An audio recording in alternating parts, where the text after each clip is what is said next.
Kamu bangun jam 5 pagi setiap hari, bolos rapat, dan malah mengobrol dengan orang asing. Kamu mandi air dingin dan ke kantor jalan kaki meski punya mobil. Teman-temanmu boleh menyebutmu aneh, padahal sebenarnya kamu cuma mempraktikkan hidup seperti orang kaya. Jeff Bezos, orang paling kaya di bumi, menjalankan bisnisnya dengan aturan 2 pizza.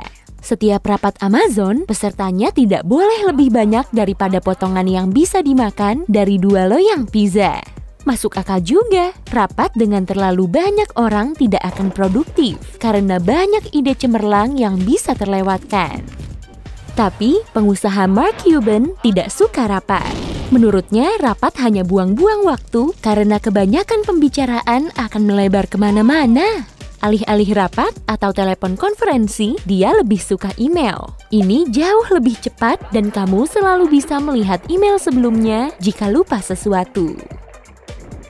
Mark Zuckerberg punya cara wawancara yang tidak biasa untuk calon karyawannya.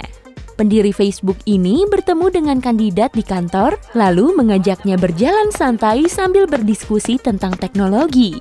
Kelihatannya agak aneh, tapi mungkin berjalan di luar sambil menghirup udara segar lebih baik daripada di dalam ruangan membicarakan cita-citamu dalam 5 tahun ke depan. Miliarder bisa mendelegasikan tugasnya pada orang lain untuk menghemat waktu dan sumber daya. Tapi Larry Page tidak akan setuju. Co-founder Google ini percaya jika seseorang ahli dalam satu hal, maka dia tidak boleh mendelegasikan tugasnya pada orang lain.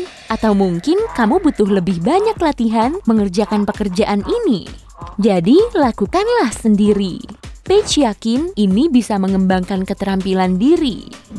Kalau kamu kaya, kamu bisa makan makanan paling lezat di dunia. Tapi tidak semua orang sukses melakukannya. Mereka bahkan membatasi asupan makanan mereka. Steve Jobs cuma makan buah dan wortel untuk waktu yang lama karena dia yakin itu baik untuk kesehatannya. Jack Dorsey, bos Twitter dan Square, makan 7 kali dalam seminggu. Iya, hanya sekali sehari. Dia juga mandi air es dan berjalan kaki ke kantor. Dia melakukan semua itu untuk meningkatkan fungsi otak dan kesehatannya. Pantangan makanan membantunya berkonsentrasi lebih baik dan berjalan beberapa kilometer setiap hari menjaga bentuk tubuhnya. Dalam sehari, dia bermeditasi selama 2 jam dan berolahraga selama 7 menit, alih-alih pergi ke pusat kebugaran. Orang yang benar-benar sukses tidak mau terlihat kaya. Mereka tidak mengenakan pakaian dari desainer ternama seperti kebanyakan orang. Faktanya, jika seseorang berusaha terlihat kaya untuk membuat orang lain terkesan, mereka mungkin tidak sekaya itu. Contohnya, Mark Zuckerberg yang mengenakan baju kaos dan celana jeans sederhana setiap hari. Jika bertemu dengannya di jalan, kamu takkan mengira dia adalah salah satu orang terkaya di bumi. Penampilan sederhana ini membantu Zuckerberg tetap fokus pada hal-hal penting dan tidak membuang-buang waktu untuk memilih pakaian untuk dikenakan.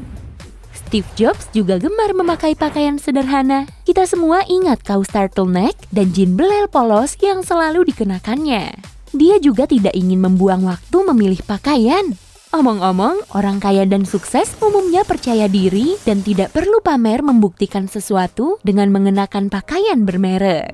Pendiri IKEA, Ingvar Kamprad, selalu hidup sederhana. Terlepas dari penghasilannya yang miliaran, dia selalu terbang dengan pesawat kelas ekonomi dan menginap di hotel murah. Kamprad mengendarai Volvo 1993 selama bertahun-tahun. Menurutnya, menghabiskan uang itu kebiasaan buruk. Kita semua telah mendengar saran klise untuk merencanakan hari dan membuat agenda.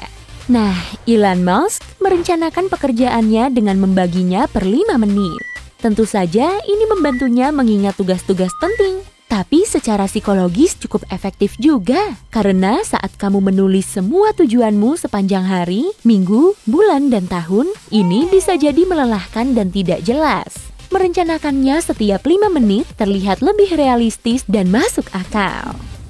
Berbicara mengenai ruang kerja, kebanyakan dari kita mengikuti Martha Stewart atau Albert Einstein. Stewart membuat aturan untuk kantornya bahwa setiap meja karyawan harus bersih setiap jam kerja berakhir. Dan tak seorang pun dibenarkan meletakkan barang-barang pribadi seperti gelas kopi atau foto di atasnya. Einstein sering bilang meja berantakan mencerminkan pikiran yang berantakan. Lalu kalau meja kosong apa artinya? Jawabannya terserah kamu. Punya hobi adalah hal yang baik. Dan bagi bankir terkenal David Rockefeller, hobinya adalah serangga. Seumur hidupnya, dia telah mengumpulkan lebih dari 150.000 kumbang. Dia selalu membawa toples untuk memasukkan serangga aneh yang dia temui dalam perjalanan. Dia bertemu banyak orang menarik dan merasa hidupnya lebih baik berkat hobinya ini.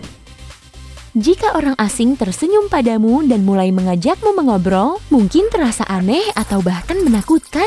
Tapi investor besar Hailey Bieber membalas senyum mereka dan mengobrol dengan orang asing setiap hari. Ini membantunya tetap positif dan energik. Menurut Bieber, dia seringkali melalui hari yang melelahkan dan berkutat dengan masalah.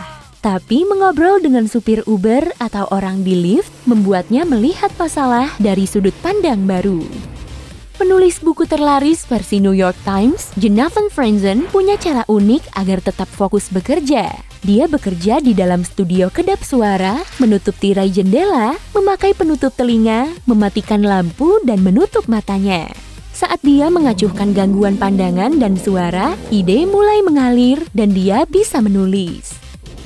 Raja bisnis Warren Buffett yang kekayaannya bernilai 1.104 triliun rupiah dan menjadi orang terkaya keempat versi Forbes, menghabiskan sekitar 80% harinya dengan membaca buku. Menurutnya, membaca membantunya tetap berpikir jernih dan tetap fokus. Dia membuat banyak keputusan tepat dalam bidang finansial berkat buku yang dibacanya. Richard Branson, miliarder dan pendiri grup Virgin, memulai harinya pada pukul 5 pagi. Dia berolahraga meditasi untuk menyiapkan tubuh dan otaknya. Banyak orang sukses percaya caramu menghabiskan waktu di pagi hari mencerminkan caramu menghabiskan waktu seharian. Omong-omong, olahraga favorit Richard Branson adalah selancar layang. Dia menyukainya karena merasa bebas, gembira, dan menyatu dengan alam. Pendiri Oracle, Larry Ellison, menghabiskan waktu luangnya untuk memacu adrenalin. Dia bersepeda di pegunungan, berselancar, dan menyukai olahraga ekstrim.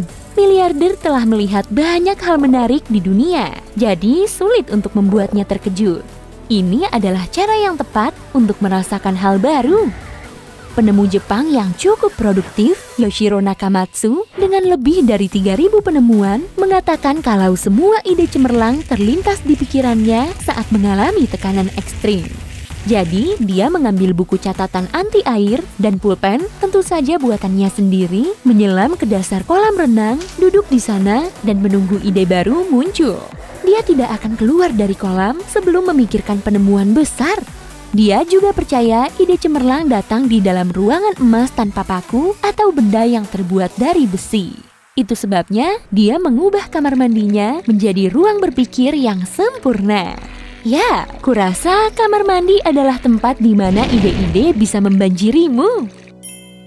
Hey, jika kamu belajar hal baru hari ini, klik tombol suka di video ini lalu bagikan pada teman-temanmu. Inilah beberapa video menarik lainnya yang bisa kamu tonton. Klik saja video di salah satu sisi layar. Dan ingat, tetaplah di sisi terang kehidupan.